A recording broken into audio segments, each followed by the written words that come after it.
दोस्तों, नींद एक बहुत ही महत्वपूर्ण चीज़ है जो हमारे शरीर को रिक्यूपरेट करने में मदद करती है। नींद का मतलब होता है active inhibition of cortical mechanism, जो सेरेब्रल कॉर्टेक्स होता है, और यह है जो शरीर में नर्व्स होती हैं उनको प्रोटेक्शन का काम करती है। प्रोटेक्शन के लिए ये एक सबसे अच्छी मैकेनिज्म होती है और पूरी नर्व रिफ़्रेश हो जाती हैं और फ्रेश होने से वो प्रॉपर अपना परसेप्शन ग्रहण करने में हेल्पफुल होती है। जहाँ तक एक इन्फेंट की बात है, वो 16 घंटे की उसकी स्लीप नॉर्मल होती है, और जो एडोलसेंट्स होते हैं उनके लिए लगभग 10 घंटे की स्लीप ज़रूरी होती है। मिडिल एज में ये 8 घंटे और ओल्ड पर्सनस में ये 5 घंटे तक पर्याप्त होती है।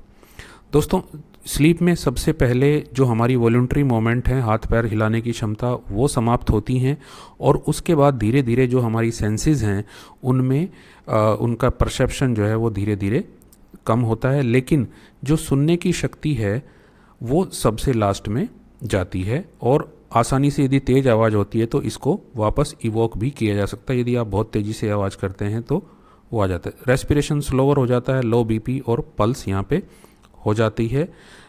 सोने की अवस्था में पल्स और बीपी वो हमारे लो हो जाते हैं। डिसऑर्डर्स ऑफ स्लीप की जहाँ तक बात है तो इसमें इंसोम्निया जिसमें ये कम हो जाती है, डिस्टर्ब्ड स्लीप जिसमें क्वालिटी डिस्टर्ब होती है, और प्रोटेक्टेड में जिसमें कि स्लीप की जो क्वांटिटी है वो इंक्रीज़ हो जाती है। तो एक तो डिक्रीज़ हो गया, दूसरा डिफेक्टिव हो गया, और तीसरा इंक्रीज़ हो गया। अब जो इंसोम्निया है, सबसे पहले उसकी चर्चा हम लोग कर लेते हैं। इंसोम्निया अर्थात नींद का कम आना, तो उसमें जो सबसे महत्वपूर्ण है वो साइकोलॉजिकल फैक्टर है। जब भी हमारे ब्रेन में कोई इस प्रकार की समस्या होती है जिससे हम साइकोलॉजिकली अनस्टेबल होते हैं, तब ये प्रॉब्लम होती है। इसमें एनजाइटी, थॉट पैटर्न्स और इरिटेबिलिटी, बहुत ज़्यादा सोचना, जैसे रात को मोबाइल लेते हुए और कोई पिक्चर देखना या इस तरह की चीज़, उसमें नींद डिस्टर्ब हो जाया करती है। दूसरा है हमारे शरीर में पेन होना। जितना यदि शरीर में पेन है और बॉडी रिलैक्स नहीं है, मसल रिलैक्स नहीं है, तो हमको नींद आने में बहुत कठिनाई होती है और उसकी क्वालिटी भी घट जाती है। इसके साथ साथ पेट में गैस का बनना, फ्लैटुलेंस, इसमें भी जो है नींद प्रॉपर नहीं आती, इसलिए पेट बहुत हल्का रहना चाहिए, इसलिए वॉकिंग के लिए कहा गया है। दूसरा है डिस्निया, सांस का फूलना।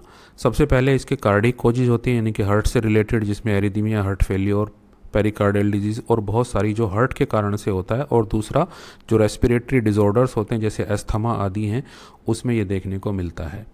एक जो चीज़ होती है जिसको हम स्लीप एपनिया कहते हैं, वो बहुत कॉमन एक फैक्टर है जिसमें कि स्लीप डिस्टर्ब हो जाया करती है। और एपनिया का एक लक्षण ये भी है कि एपनिया में स्नोरिंग यानी कि खर्राटे आना, और दिन में आदमी बैठे बैठे कई बार सो जाया करते हैं, तो स्लीप एपनिया भी एक इसका कारण होता है। अब बीपी का बढ़ा होना, हाई ब्लड प्रेशर होने से भी नींद डिस्टर्ब हो जाया करती है, और हाई ब्लड प्रेशर के पेशेंट यदि एक बार जाग जाएं तो उनको दोबारा सोना बहुत डिफ़िकल्ट होता है, तो इसलिए हाई ब्लड प्रेशर भी एक कारण होता है इंसोम्निया का।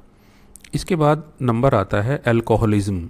लंबे समय तक अल्कोहल का सेवन करने से, सामान्य अवस्था में अल्कोहल लेने से नींद आ जाती है, लेकिन यदि अल्कोहलिज्म है और अल्कोहल से जनरेटेड जो डिसऑर्डर्स हैं उसमें भी समस्या हो जाती है, और यूरीमिया और क्रोनिक टॉक्सीमिया में भी हो जाया करती है। अब आती है डिफेक्टिव स्लीप, जिसमें कि क्वालिटी और जो इसमें फ्रेक्वेंट अवेकनिंग दोनों लक्षण मिलते हैं। जैसे हम कहते हैं समाज में घोड़े बेच के सोना, ऐसा नहीं होता है, और ये क्वालिटी इसमें सपने आते रहते हैं और आदमी करवटें बदलता रहता है। तो इसमें ब्रेन हाइपर एक्टिविटी एक बहुत बड़ा कारण होता है, वर्म इन्फेस्टेशन एक कारण होता है, कीड़े पेट में होना, जीआई फर्मेंटेशन, गैस बनना, और साथ ही साथ जो है कुछ साइकोलॉजिकल इश्यूज़ में भी ये होता है। अब स्लीप का बहुत अधिक आना, जिसको हम प्रोट्रैक्टेड स्लीप कहते हैं, और अधिक मात्रा में स्लीप का आना, जिसको हम हाइपरसोमनिया भी कह देते हैं, प्रोट्रैक्टेड स्लीप। पहला है हेड इंजरी। हेड इंजरी में पेशेंट बहुत अधिक सोता रहता है, और कई बार तो वो जब कोमा से पहले की अवस्था भी बहुत अधिक होती है। दूसरा ओबेसिटी, जो मोटे लोग होते हैं उनकी भी निद्रा की अधिकता होती है। क्रोनिक टॉक्सीमिया में मिक्सोडिमा, जो हाइपरथायरॉयडिज्म के कारण होता है, और पिट्यूटरी डिसऑर्डर्स में भी ये स्लीप बहुत अधिक आती है।